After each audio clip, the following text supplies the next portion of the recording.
Welcome to পৰীক্ষা মিত্ৰ। এই ভিডিওটোত আমি 300 মোস্ট ইম্পৰ্টেন্ট ইভিএস এমসিকিউ সিৰিজৰ পাৰ্ট নম্বৰ 9 কৰিম। ইয়াৰ আগতে আমি টোটাল 8টা পাৰ্ট কৰিছিলোঁ। যদি চোৱা নাই এই ভিডিওৰ ডেছক্ৰিপশ্যন চাব, তাৰ পৰা গৈ 8টা ভিডিও বা সম্পূৰ্ণ প্লেলিষ্টৰ লিংক দিয়া হ'ব, তাৰ পৰা গৈ ভিডিওকেইটা সিৰিয়ালি চাব পাৰিব। আৰু ইয়াৰ লগতে আমাৰ চেনেলত অসম টেটৰ বাবে চলি থকা বিভিন্ন কোৰ্ছসমূহৰ লিংকো এই ভিডিওটোৰ ডেছক্ৰিপশ্যনত পাই যাব, চেক কৰিবলৈ নাপাহৰিব। তো আজিৰ কুৱেশ্যন কিটা স্টাৰ্ট কৰাৰ আগতে যদি আপুনি আমাৰ চেনেলত আজি প্ৰথমবাৰৰ বাবে আহিছে তেনেহ'লে চেনেলটো সাবস্ক্ৰাইব কৰি ল'ব, আৰু যদি ভিডিও ভাল লাগে তেনেহ'লে ভিডিও শেষ হোৱাৰ পিছত লাইক আৰু শ্বেয়াৰ কৰিবলৈ নাপাহৰিব।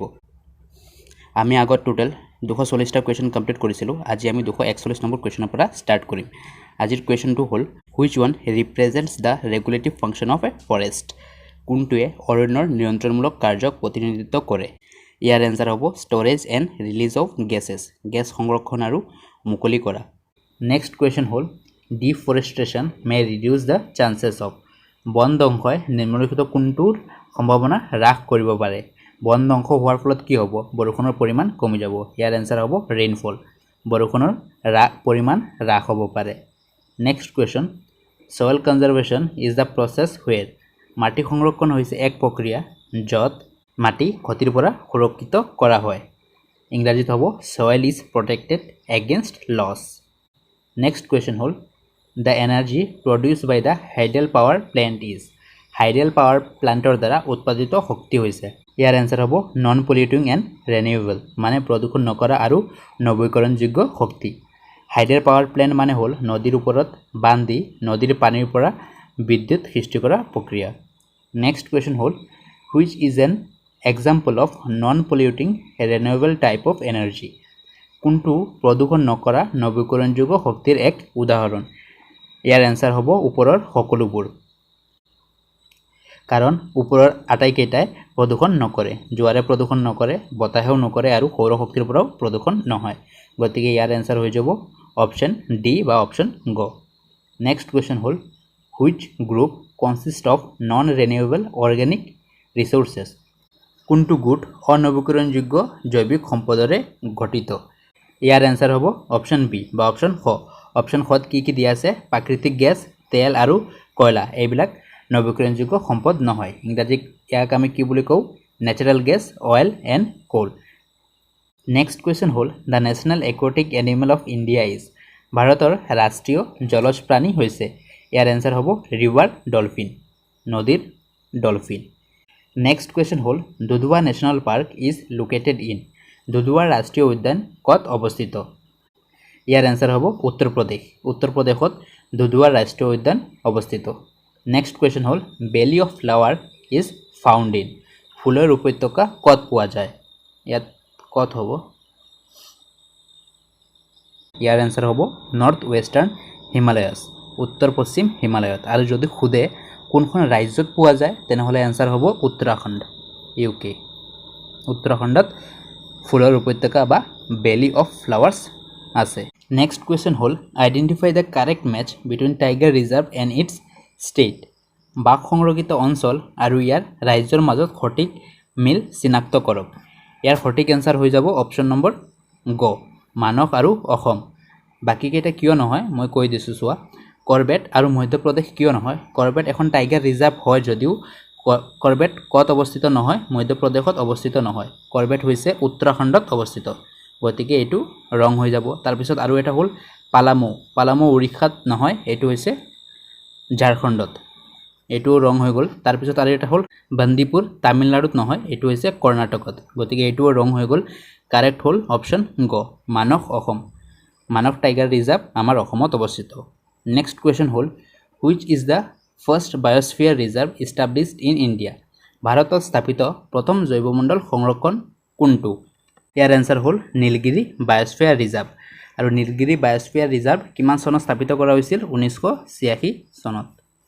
নেক্সট কুৱেশ্যন হ'ল Chilika lake is situated in ডেছ এণ্ড ফেমাছ ফৰ ডেছ।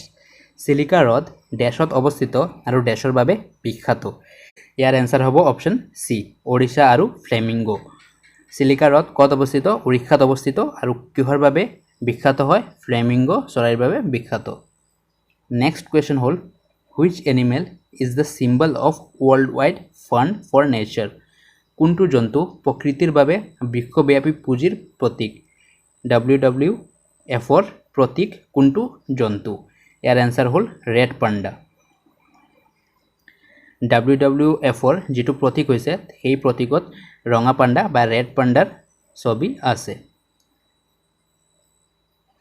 আৰু ইয়াত এটা এডিশনাল পয়েন্ট হল ৰঙা পাণ্ডা বা ৰেড পাণ্ডা কোনখন ৰাজ্যৰ ৰাজ্যিক জন্তু এটো হৈছে সিকিমৰ ৰাজ্যিক জন্তু হৈছে ৰঙা পাণ্ডা মনত ৰাখিব এডিশনাল পয়েন্টটো আৰু ইয়াত আমি WWFৰ বিষয়ে কিছুমান ইম্পৰ্টেন্ট পয়েন্ট কেইটা জানিলো WWFৰ সম্পূৰ্ণ ফৰ্ম কি হয় world wide fund for nature আৰু এটো কিমান চনত স্থাপিত কৰা হৈছিল 26 এপ্ৰিল 1961 চনত স্থাপিত কৰা হৈছিল আৰু ইয়াৰ মুখ্য কাৰ্যালয় কত বা হেডকোৱাৰ্টাৰ কত এটো হল গ্লেন্ড সুইজাৰল্যান্ডৰ গ্লেন্ডত অৱস্থিত আৰু ইয়াৰ সিম্বল বা চিহ্নটো কি মই অলপ আগতে কৈছো ইয়াৰ হল ৰঙা পাণ্ডা বা ৰেড পাণ্ডা নেক্সট কোৱেশ্চন হল domestic cattle are the responsible for the release of which greenhouse gas কোনটো সেউজগৃহ গেছ মুকলি কৰাৰ বাবে ঘৰুৱা জন্তু দায়বদ্ধ ইয়াৰ এনসাৰ হল মিথেন ঘৰুৱা জীবজন্তুৰ মল বা মূত্ৰৰ পৰা কোনটো গেছ নিৰ্গত হয় এটো হৈছে মিথেন নেক্সট কোৱেশ্চন হল which is the most fertile soil among the following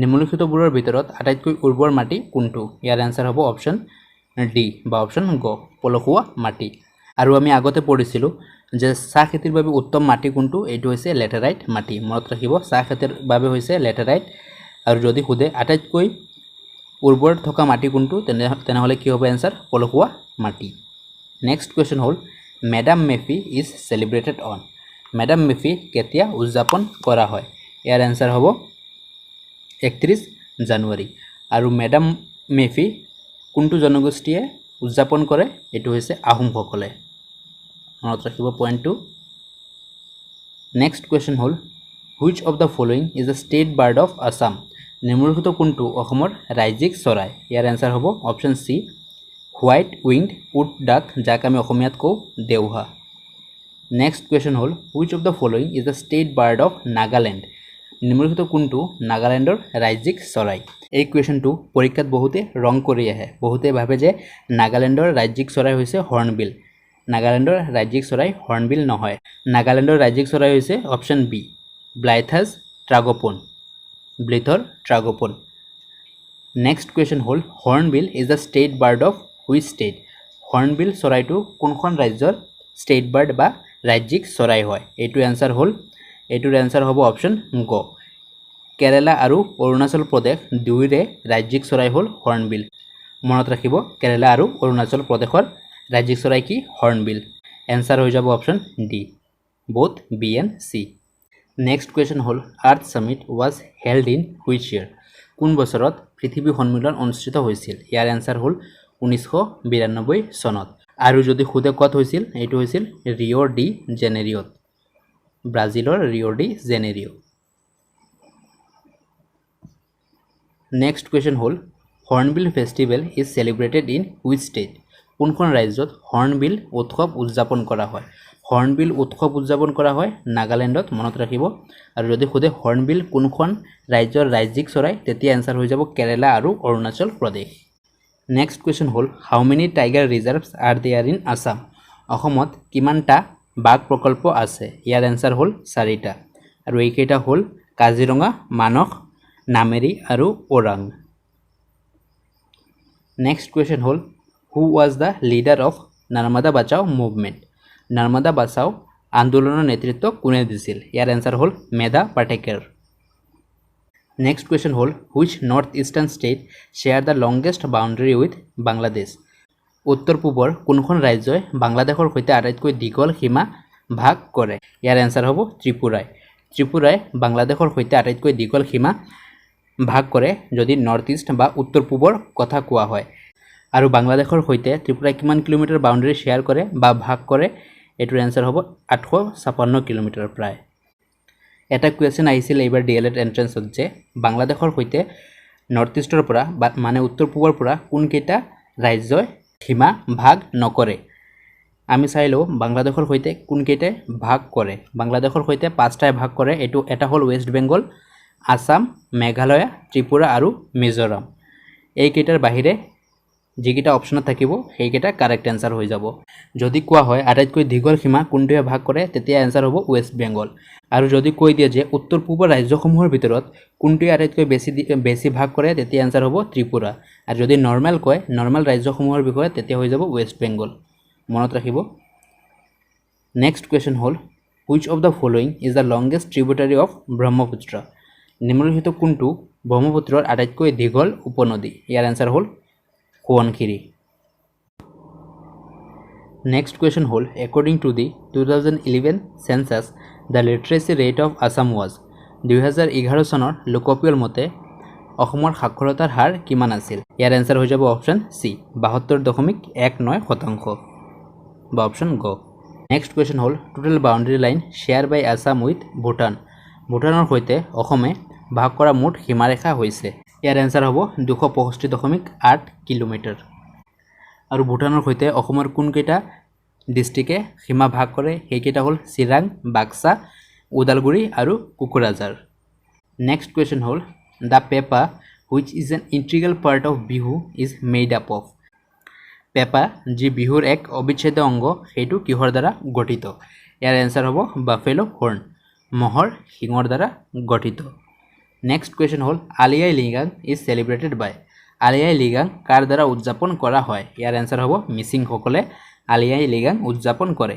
next question হ'ল which of the following is the state flower of Assam নিম্নলিখিত কোনটো অসমৰ ৰাজ্যিক ফুল এই কোৱেশ্চনটোৰ আনসাৰ মই আপোনালোকৰ কাৰণে ৰাখিছো ইয়াৰ আনসাৰ এই ভিডিওটোৰ কমেন্ট সেকশনত কৰিব তো এই ভিডিওটোত ইবিএছৰ পাৰ্ট নম্বৰ 9 আমি কমপ্লিট কৰিলো ইয়াৰ আগতে 8টা পাৰ্ট কৰিলো যদি চোৱা নাই চাই লব এই ভিডিওটোৰ ডেসক্ৰিপচনত লিংক পাই যাব তাৰ পৰা গৈ ভিডিও কিটা সিৰিয়ালি চাব পাৰিব আৰু অসম টেটৰ বাবে চলি থকা কোৰ্সসমূহ চাবলৈ নাপাহৰিব ইয়াৰো লিংক এই ভিডিওটোৰ ডেসক্ৰিপচনত পাই যাব আৰু লগতে যদি এই কোৱেশ্চনসমূহ পিডিএফ আকাৰত ল'ব বিচাৰে তেনহলে আমাৰ টেলিগ্ৰাম গ্ৰুপ জয়েন কৰিব নাপাহৰিব ইয়াৰো লিংক এই ভিডিওৰ ডেসক্ৰিপচন নাইবা কমেন্ট সেকশনত পিন কৰি দিয়া হ'ব তো ভিডিও শেষ কৰাৰ আগতে যদি আপুনি আমাৰ চেনেলত আজি প্ৰথমবাৰৰ বাবে আহিছে তেনে চেনেলটো সাবস্ক্ৰাইব কৰি ল'ব যাতে ভিডিওবোৰ মিছ হৈ নাযায় আৰু যদি ভিডিওটো ভাল লাগিছে তেনহলে লাইক আৰু শেয়াৰ কৰিবলৈ নাপাহৰিব আজিৰ এই ভিডিওটো ইমানেই আছিল নেক্সট পাৰ্ট লৈ আমি সোনকালে আহিম ধন্যবাদ